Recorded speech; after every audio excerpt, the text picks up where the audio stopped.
किसी भी भाव का कारक अगर अपने कारक भाव को दृष्ट करे, दृष्टि डाले, तो उसके शुभ फलों में वृद्धि करता है।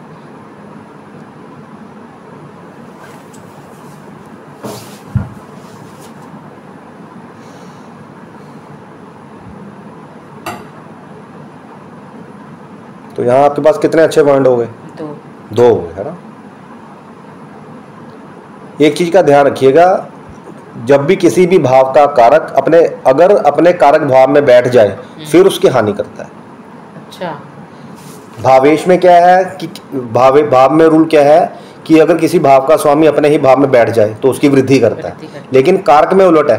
अच्छा। अगर कोई भी ग्रह जिस भी भाव का कारक है अगर उसी भाव में बैठ जाएगा तो उसको पराशर होरा शास्त्र में कहा गया है कारक भाव नाश्य, मतलब उस अपने कारक तत्वों की वो हानि करता है।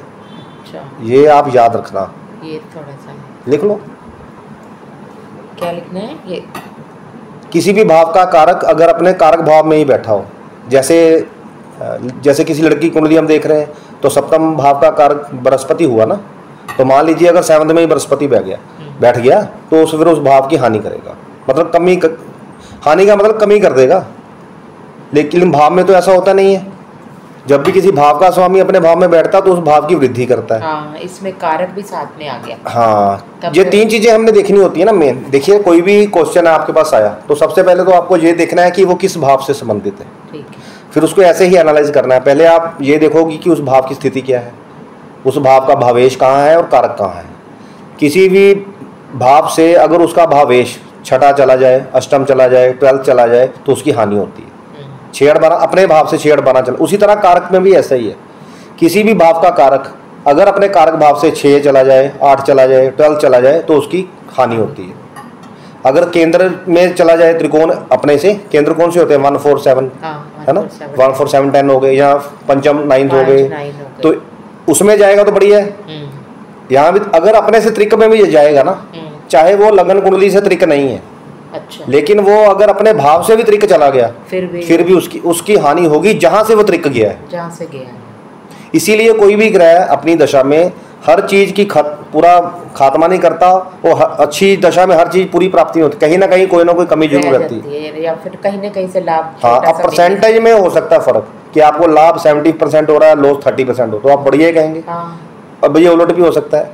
मान लीजिए भाव भी खराब है, भावेश भी खराब हो गया, कारक भी खराब हो गया, फिर ज़्यादा ऊपर से दशा आ गई, फिर ज़्यादा बैंड बचती है ना। अब इसमें और देखिए और क्या क्या पॉइंट है। अभी तो 2 अच्छे पॉइंट ही मिले हैं ना आपको, ये तो हमने चलो वैसे लिख लिया ना। एक आपने देखा अभी सप्तम भाव के ऊपर कौन कौन देख रहा है, और ये सूर्य और बुध देख रहे हैं, और बुध की राशि भी है।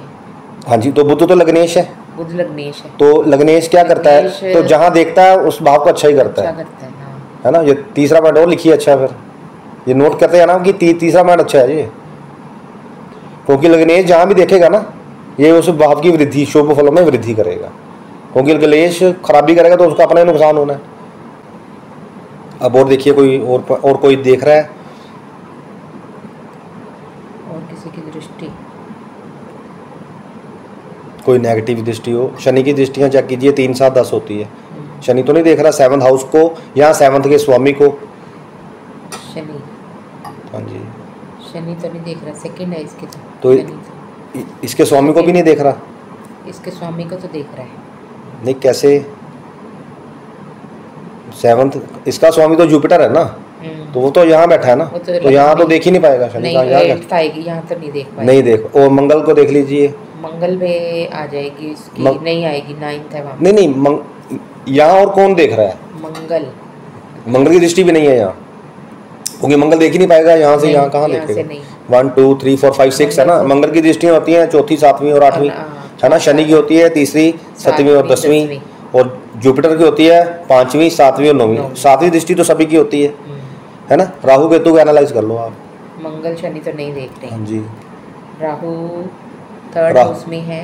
राहु किसके साथ है, जहाँ जहाँ देखिए राहु जिस ग्रह के साथ होगा वो ग्रह जहाँ देखेगा इसकी दृष्टि का प्रभाव भी वहाँ जाएगा, बस इसके अकेले इनकी दृष्टि नहीं होती। तो आप देख लो, चंद्रमा के साथ रहता है, चंद्रमा 11th है, हाँ, तो इसका मतलब 7th पे इनका भी इम्पैक्ट नहीं है ना। इसका भी नहीं। तो शादी के 2 ही ग्रह कारक होते हैं ना, बृहस्पति और शुक्र, शुक्र। दोनों, इसलिए दोनों ही देखने पड़ते हैं। स्त्री की कुंडली में पति सुख के लिए जुपिटर देखते हैं, लेकिन शादी इन दोनों के बिना नहीं होती। आपने सुना होगा ना तारा डूबा कहते हैं। हाँ जी। वो इन्हीं दोनों में से कोई भी अस्त हो, अगर फिर तारा डूबा, उसको तारा डूबा अस्त होने, अगर सूर्य के पास चले जाए, डिग्री गली देखना पड़ता है, तो सूर्य के पास अस्त होने से, चाहे वो बृहस्पति अस्त है चाहे शुक्र अस्त है, शादी नहीं होती। ये दोनों ही उदय होने चाहिए। ठीक है। तो इसलिए कुंडली में दोनों का ठीक होना भी जरूरी है। तो अब शुक्र चेक करो आप। शुक्र इसका द्विद्वादश है। नहीं, वो द्विधा से कोई लेना देना नहीं, हम तो 7th हाउस की बात कर रहे हैं। अच्छा, 7th की बात कर हाँ रहे हैं। जी। शुक्र की दृष्टि तो नहीं पड़ रही फिर। शुक्र के ऊपर तो नहीं, कोई शुक्र पीड़ित तो नहीं है। शुक्र पीड़ित तो शुक्र पीड़ित कैसे होता है? अगर कोई पाप ग्रह देख रहे हो उसको, तो देख लो किसकी दृष्टि है उसके ऊपर। शुक्र के ऊपर शनि की दृष्टि पड़ रही। बस यही एक नेगेटिव पॉइंट मिला आपको, बाकी और तो कोई नहीं दिख रहा आपको। नहीं, इतनी कोई दिख रहा। राहु का भी नहीं दिख रहा, मंगल की भी नहीं, शनि की भी नहीं। शनि की शुक्र पे पड़ रही है। बस एक ही है ना। तो अब 3 आपको अच्छे पॉइंट मिले, एक खराब मिले। हाँ जी। तो क्या कहेंगे फिर इसके शादी तो ठीक ही कहेंगे। अच्छा जाएगा, है ना? अच्छा ही कहेंगे। ठीक है ना? बिल्कुल ठीक कह रही हो, ऐसे ही बोलना है। अच्छा, ठीक है। इसके हिसाब से ऐसे ही बात करनी है, देखना भी ऐसे ही है। जैसे आपने इस बात को अभी एनालाइज किया ना, मेरा क्वेश्चन 7th हाउस से रिलेटेड था। अगर मेरा क्वेश्चन ये होता ना कि मैंने प्रेम विवाह करना है, फिर 2 भाव ऐड हो जाने थे, फिर फिफ्थ भी साथ में ऐड हो जाना था। प्रेम विवाह कैसे देखते हैं? 7th ही देखना है। हाँ जी। प्रेम विवाह कैसे होता है? अगर पंचम हाउस का और 7th हाउस का आपस में संबंध हो, या एक दूसरे को देख रहे हैं, कहीं कुछ भी हो जाए, चाहे एक्सचेंज हो जाए, इन दो, चाहे देख रहे हो, दृष्टि डाल रहे हो, ठीक है ना? ठीक है। तो अब वो मेरा क्वेश्चन तो है नहीं था। मेरा तो ये था कि इनका वैवाहिक जीवन कैसा जाएगा, कैसा रहेगा इस कुंडली के हिसाब से। तो आपने जी बिल्कुल ठीक है, ऐसे ही एनालाइज करना है।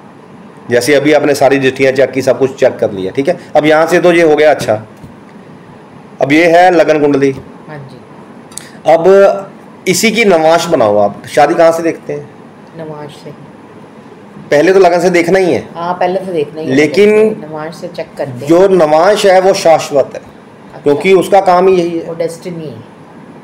नवाश ही इसका असली रूपरेखा आपको नवाश बताएगी। शादी के हमने ये देखना होता है कि जैसे हमको ये पता लग गया कि किस डिविजनल चार्ट से रिलेटेड ये क्वेश्चन है। पहले तो ये पता होना चाहिए कि किस भाव से संबंधित क्वेश्चन है। वो आपने लगन में चेक कर लिया, उस भाव को अच्छी तरह चेक कर लिया ना आपने। अब आपको ये पता होना चाहिए कि जो क्वेश्चन है वो डिविजनल चार्ट कौन सा है उसका।